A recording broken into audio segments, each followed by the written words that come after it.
Hi friends, இன்றைக்கி வந்து soya சங்க்ஸை வச்சு நல்லா மொறு மொறுன்னு கிறிஸ்பியாக கோலா உருண்டை வந்து நான் பண்ண போகிறேன்.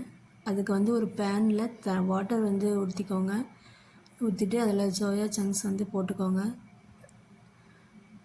போட்டு நல்லா வந்து ஒரு 5 மினிட்ஸ் நல்லா வந்து வேக வைங்க. மூடி போட்டு வேக வைங்க.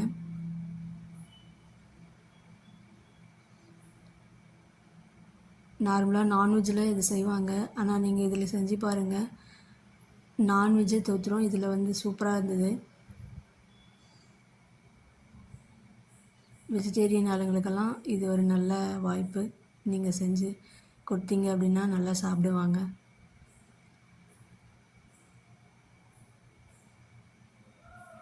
ஓகே, இப்போ வந்து வெந்துடுச்சு. நம்ம வந்து அதை ட்ரைன் பண்ணி வாஷ் பண்ணிக்கலாம். ஒரு 2 டைம்ஸ் வந்து நல்லா வாஷ் பண்ணிக்கோங்க.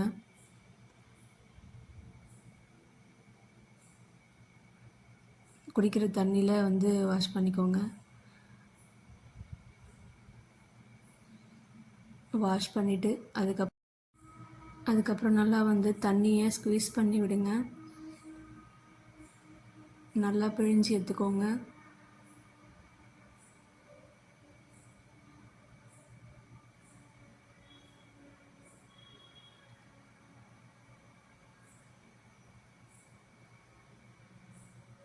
அப்புறம் வந்து ஒரு மிக்ஸி ஜாரில் வந்து இஞ்சி பூண்டு வந்து போட்டுக்கோங்க.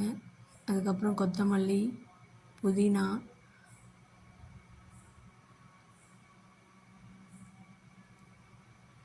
பச்சை மிளகா கொஞ்சம் போட்டு நல்லா வந்து மிக்ஸ் பண்ணிக்கோங்க ஃபஸ்ட்.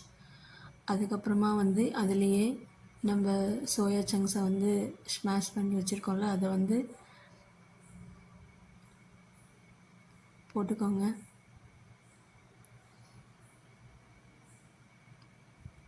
போட்டு நல்லா மிக்ஸ் பண்ணிக்கோங்க. மிக்ஸியில் கிரைண்ட் பண்ணிக்கோங்க. சால்ட்டும் கொஞ்சம் போட்டுக்கோங்க.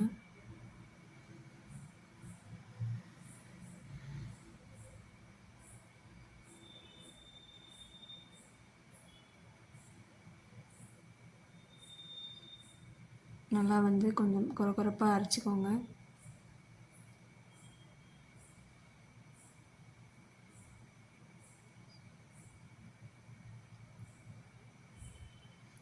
இந்த மாதிரி வந்து கொரப்பாக அரைச்சிக்கோங்க.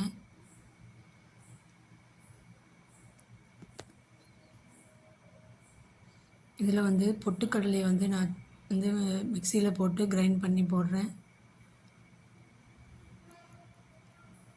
அப்புறம் வெங்காயம் 2 கப்,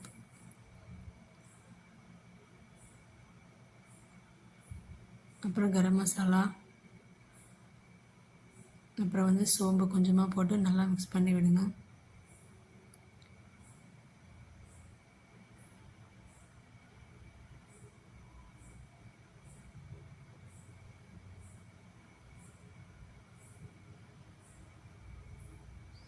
இப்போ வந்து நம்மளுக்கு தேவையான அளவுக்கு பால் எடுத்து உருட்டிக்கலாம்.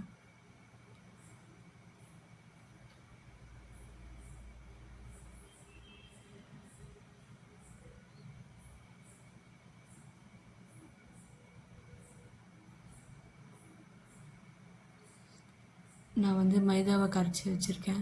அதுக்கப்புறம் கார்ன்ஃப்ளெக்ஸை வந்து நான் மிக்சியில் போட்டு வச்சுருக்கேன். உங்களுக்கு தேவைன்னா நீங்கள் பிரெட் க்ரம்ஸ்க்கும் போட்டுக்கலாம். நான் வந்து எங்கள் வீட்டில் கார்ன்ஃப்ளெக்ஸ் இருந்ததுனால நான் அதை வந்து போட்டுக்கிறேன். கார்ன்ஃப்ளெக்ஸ் போட்டோம் அப்படின்னா இன்னும் நல்லா மொறு மொறுன்னு இருக்கும். கிறிஸ்பியாக சூப்பராக வரும். ஓகே, எண்ணெய் காஞ்சிடுச்சு. இப்போ வந்து நம்ம போட்டு எடுத்துக்கலாம். நல்லா வந்து மீடியம் ஃப்ளேமில் வேக வைங்க. ஒரு 10 மினிட்ஸ் வந்து நல்லா நீங்கள் வேக வச்சிங்கன்னா கலர் சேஞ்ச் ஆகும். அப்போ நீங்கள் எடுத்துக்கலாம்.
நல்லா வந்து இந்த மாதிரி கலர் வந்து சேஞ்ச் ஆகணும்.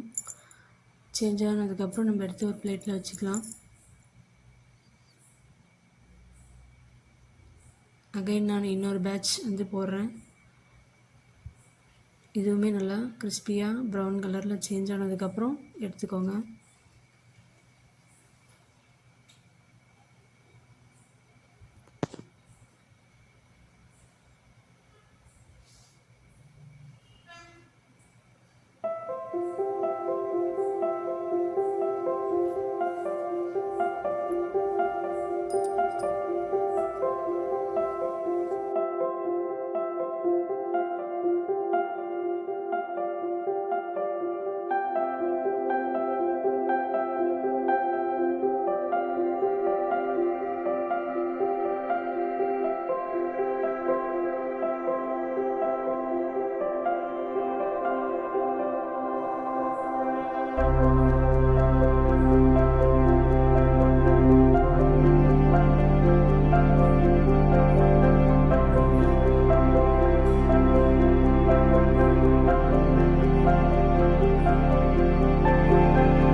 ஓகே ஃப்ரெண்ட்ஸ், நல்லா வந்து கிறிஸ்பியான கோலா உருண்டை வந்து ரெடி ஆகிடுச்சு. டேஸ்ட் பண்ணலாம் வாங்க. பாருங்கள் ஸ்ட்ரக்சர் எப்படி இருக்குன்னு. உள்ளெல்லாம் அப்படியே செமையாக இருக்குது. நான்வெஜ் மாதிரியே இருக்குது பாருங்கள். ஓகே ஃப்ரெண்ட்ஸ், நீங்களும் ட்ரை பண்ணி பாருங்கள். தேங்க்யூ.